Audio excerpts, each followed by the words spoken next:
जय माता दी। अम्ल वर्षा की बात करते हैं बच्चों। अम्ल वर्षा बहुत महत्वपूर्ण टॉपिक है कक्षा 12 कंपटीशन के लिए, सबके लिए। आपको बता दें कि वायु प्रदूषण के फलस्वरूप वातावरण में ऑटोमोबाइल सिस्टम जैसे कार, स्कूटर, बस, ट्रेन आदि के चलने से nitrogen dioxide, carbon dioxide, carbolic acid CO3 और सल्फर डाइऑक्साइड गैसों की अधिकता होती है। और ये गैसें जब वायुमंडल में, जैसे NO2 है, अगर ये H2O से क्रिया करेगी तो HNO3 का निर्माण होगा। ऐसे बच्चों SO3 H2O से क्रिया करके H2SO4 का निर्माण करेगा। ऐसे ही H3CO3 ये आपका नाइट्रिक अम्ल, सल्फ्यूरिक अम्ल और कार्बोलिक अम्ल मिलकर जल की बूंदों के साथ जब नीचे आते हैं तो इसी को अम्ल वर्षा कहा जाता है। अम्ल वर्षा कहते हैं। और चलिए अम्ल वर्षा की बात करते हैं। सामान्यतः ऐसी वर्षा जिसका pH मान 5-6 से कम होता है अम्ल वर्षा कहते हैं। शुद्ध जल का pH मान 7.0 होता है। अम्लीयता का लगभग आधा हिस्सा वायुमंडल से पृथ्वी पर स्थानांतरित होकर जमा होता है शुष्क के रूप में। अम्लीय वर्षा, अम्लीय कोहरे, अम्लीय धुंध को सम्मिलित रूप से कहा जाता है अम्ल निरपेक्ष। गैसें विभिन्न स्रोतों से उत्सर्जित होकर वायुमंडल में नमी को सोखने के बाद निर्माण करती हैं सल्फ्यूरिक एसिड का। आपको बता दें क्रैकिंग गैस जो है सल्फर डाइऑक्साइड को कहते हैं। ये स्कैंडिनेवियाई तथा खाड़ी देशों में अक्सर देखने को मिलती है अम्ल वर्षा। जहाँ भी पेट्रोलियम उत्पाद का शोधन करते हैं, जैसे बच्चों आपका पेट्रोलियम रिफाइनरी है, पेट्रोलियम रिफाइनरी अंतर्राष्ट्रीय स्तर पर हेलसिंकी प्रोटोकॉल 1985 के तहत तो कमी का प्रयास किया जा रहा है सल्फर के उत्सर्जन से। अगर सल्फर का उत्सर्जन कम हो जाएगा तो अम्ल वर्षा में भारी कमी आ जाएगी। अपने यूपी की बात करें तो मथुरा में जो तेल शोधन शाला का उत्सर्जन से उत्सर्जित SO2 से उत्पन्न अम्ल वर्षा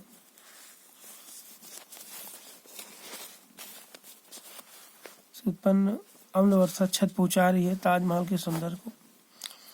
आपको बता दें कि मथुरा से जो सल्फर डाइऑक्साइड, नाइट्रोजन डाइऑक्साइड निकल रही है, ये आगरा के ताजमहल जो भारत की एक बहुत ही महत्वपूर्ण कृति है, 7 अजूबों में शामिल है, उसके पत्थर पर छोटे छोटे धब्बे बन जा रहे हैं, उसकी खूबसूरती नष्ट हो रही है, जिसे हम पत्थर की कोढ़ या स्टोन लिप्रेसी कहते हैं।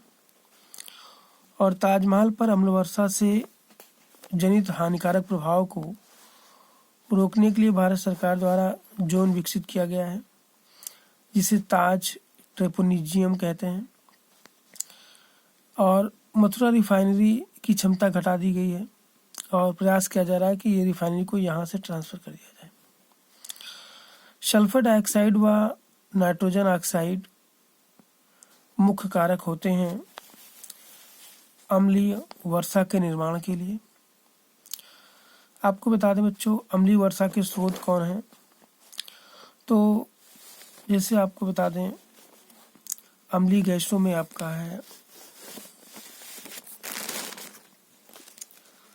नाइट्रोजन एवं उसके ऑक्साइड, जैसे आपका नाइट्रोजन डाइऑक्साइड है, नाइट्रोजन ऑक्साइड है, सल्फर एवं उसके ऑक्साइड्स, जैसे इसमें आपका सल्फर डाइऑक्साइड, सल्फर ट्राईऑक्साइड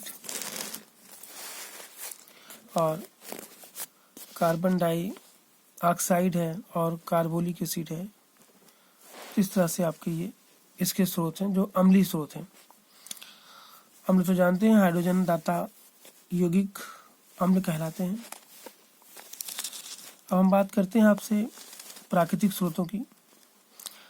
तो प्राकृतिक स्रोत जो प्रकृति के स्रोत हैं जो प्रकृति में पाए जाते हैं, जैसे ज्वालामुखी उद्गार है, जानते हैं ज्वालामुखी सबसे बड़ा ज्वालामुखी भारत दुनिया का है, कीटोपैक्सी, आकाशीय बिजली और जैविक गतिविधियाँ, ये प्राकृतिक स्रोत हैं। ज्वालामुखी उद्गार सागर, प्लैंकटन व वनस्पतियों के सड़ने से उत्पन्न होते हैं। आपको पता है कि प्लैंकटन के अंतर्गत छोटे छोटे पौधे आते हैं और विभिन्न प्रकार के पेड़ पौधे जब सड़ते हैं तो उनसे मीथेन निकलती है, जिसको मार्स गैस कहते हैं।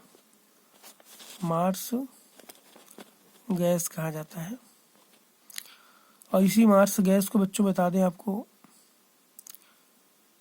जो है फायर डैम्प गैस भी कहते हैं, बायोगैस भी कहते हैं।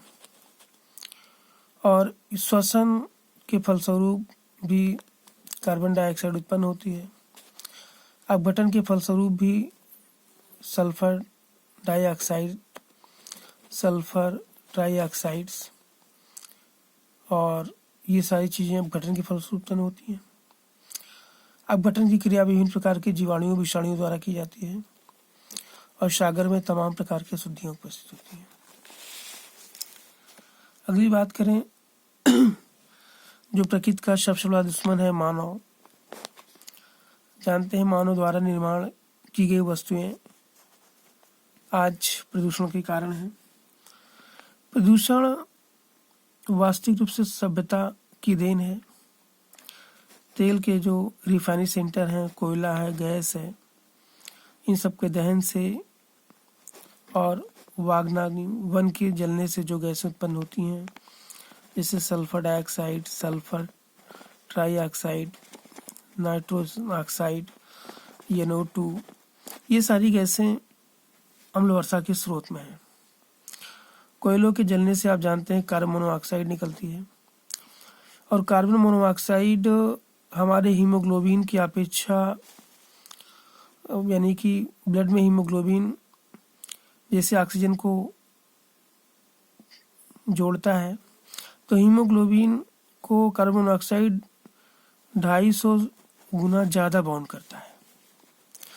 यही 250 गुना ज़्यादा ऑक्सीजन को पकड़ लेगा तो लोगों की दम घुटने से मौत हो जाती है। और कच्चे तेल की बात करें बच्चों, कच्चे तेल का जो परिशोधन किया जा रहा है, इससे रासायनिक व उर्वरक उद्योग में तो कच्चे तेल जो रिफाइनरियां हैं उससे ज़्यादा उत्सर्जन होता है इन गैसों का, और आसपास के बड़ी बड़ी बिल्डिंगों को, ऐतिहासिक भवनों को हानि पहुंच रही है। उर्वरक उद्योग में भी आपका नाइट्रोजन के ऑक्साइड बहुतायत से निकलते हैं जो पूरे वातावरण को दूषित कर दे रहे हैं। और इन सब की मेन वजह क्या है? वन का उन्मूलन, अर्थात वनों का कट जाना। वनों का नष्ट होना ही वन उन्मूलन कहलाता है। और वन हमारे लिए इतने महत्वपूर्ण है कि कन्हैया मणिलाल मुंशी ने कहा था कि वृक्ष जल है, जल रोटी है और रोटी ही जीवन है। आज सारे प्रदूषणों का कारण जो है वातावरण में, हमारे पर्यावरण में वनों का घटना है। औद्योगिक इकाइयों का निर्माण करना प्रदूषण का प्रमुख कारण है। प्रक्रियाओं द्वारा जीवाश्म ईंधन के जलने से विभिन्न प्रकार की sulphur dioxide, sulphur dioxide, carbon monoxide, आपका कार्बोलिक एसिड आदि प्राप्त होते हैं जो पूरी तरह से पर्यावरण के दुश्मन है। और इन्हीं की वजह से अम्ल वर्षा हो रही है। और अम्ल वर्षा के प्रभाव से ही बच्चों आज लोगों की स्किन पे इफेक्ट आ रहा है। आपको पता भी है कि इसका बुरा प्रभाव पड़ रहा है। पहली बारिश में नहीं नहाना चाहिए, ये तो आप जानते ही हैं। अगर नहाते हैं तो आपकी स्किन पे तमाम प्रकार के फोड़े फुंसियाँ निकल आते हैं। अगली बात करते हैं आपसे हम अम्ल का जमाव। अगर अम्ल का जमाव होता है तो आर्द्र मौसम और शुष्क मौसम के तहत होता है। आर्द्र जमाव के अंतर्गत बच्चों जैसे आर्द्रता जब बढ़ जाती है तो वर्षा, कोहरा, बर्फ आदि जम जाते हैं। एक क्वेश्चन ज़्यादा आता है एग्जाम में कि जो बर्फ़ होता है, बर्फ़ का फार्मूला क्या होता है, सूत्र क्या होता है? तो ड्राई CO2, ठोस CO2 को बर्फ़ का सूत्र कहते हैं, जो SSC में कई बार आया है। और शुष्क जमाव के अंतर्गत बात करें आपका, तो वायु द्वारा बहाकर लाए गए कणों द्वारा, जो वायु के द्वारा विभिन्न प्रकार के कण हैं, जैसे पारा है, Hg है, कोबाल्ट है, आपका निकिल है, जो भी वातावरण में गैसें हैं, और अम्लीय गैसें तो आप जानते हैं। और बच्चों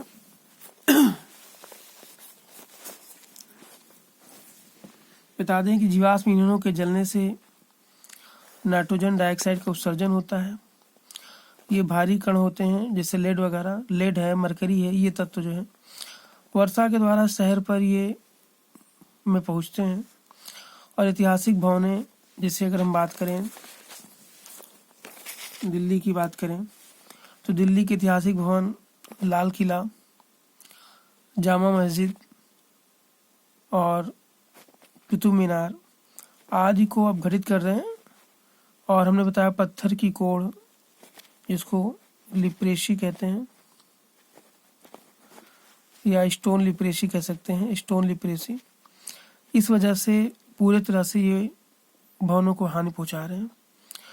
इससे हमारी आर्थिक, सामाजिक और सांस्कृतिक नुकसान हो रहा है। हमारी धरोहरों को,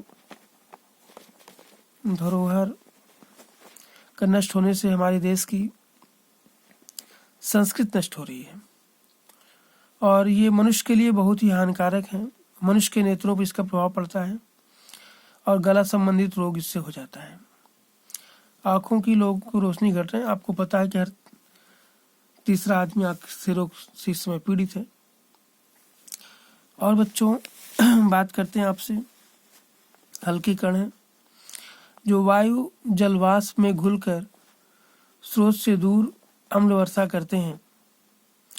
और अम्ल वर्षा का जो प्रभाव पड़ता है, इसके अंतर्गत पौधे की पत्तियों को नुकसान होता है, पत्तियां जल जाती हैं, अपघटित हो जाती हैं, नष्ट हो जाती हैं। और हम लोगों पर जो प्रभाव पड़ता है बच्चों, श्वसन क्रिया प्रभावित होती है, प्रकाश संश्लेषण की प्रक्रिया में बाधा आती है। आप जानते हैं कि दुनिया में पौधे ही स्वपोषी होते हैं, जो अपना भोजन स्वयं बना लेते हैं। और पौधे वातावरण से कार्बन डाइऑक्साइड, अपनी जड़ों से जल और सूर्य के प्रकाश की उपस्थिति में पत्ते में उपस्थित क्लोरोफिल की मदद से अपना भोजन स्वयं बनाते हैं। इसी प्रक्रिया को बोलते हैं प्रकाश संश्लेषण। और इनका भोजन जो बनता है वो स्टार्च होता है। फसल की वृद्धि रुक जाती है, फसलें नष्ट हो जाती हैं और पूरी तरह से प्रभावित होते हैं। और आपको बता दें बच्चों कि मृदा, मिट्टी प्रभावित होती है। मृदा के पोषक तत्वों का अलग हो जाते हैं। मृदा में आप जानते हैं पोषक तत्व हैं हमारे। पोषक तत्व तो दो होते हैं, एक लघु पोषक तत्व, एक दीर्घ पोषक तत्व, या एक आवश्यक पोषक तत्व अत्यधिक, एक अनावश्यक पोषक तत्व। तो दीर्घ के अंतर्गत आते हैं बच्चों आपके कार्बन है, हाइड्रोजन है, ऑक्सीजन है, नाइट्रोजन है, सल्फर है। इसके लिए फार्मूला सी होप केस काफ़ी मार्टली गुड, इसको अलग से बताएंगे आपको। और लघु में आपका जिंक है, क्लोरीन है, ब्रोमीन है, आपका इस तरह से है। और एल्युमिनियम यौगिक मुक्त होकर वृक्षों को हानि पहुंचाते हैं। आप जानते हैं एल्युमिनियम बहुत ही खतरनाक है पौधों के लिए। और बच्चों अगली बात करें, वर्षा के द्वारा एल्युमिनियम तत्वों झीलों तालाबों में पहुंचता है और वहां उपस्थित विभिन्न प्रकार के प्राणियों को हानि पहुंचाता है। वर्षा के द्वारा एल्युमिनियम झील तालाब में पहुंच जाता है। इससे जो मेढक है, मछलियां हैं, अम्लीय जल में अंडे देने में असमर्थ हो जाती हैं और इन प्राणियों का जीवन नष्ट हो जाता है। कभी कभी पारा यानी मरकरी की अधिकता से रोग हो जाता है, जैसे कैडमियम की अधिकता से इटाई रोग हो जाता है। और मरकरी कैडमियम से आपको बताया हमने इटाई रोग होता है, इटाई रोग हो जाता है। और पारा की अधिकता से बच्चों मिन माटा नामक रोग हो जाता है।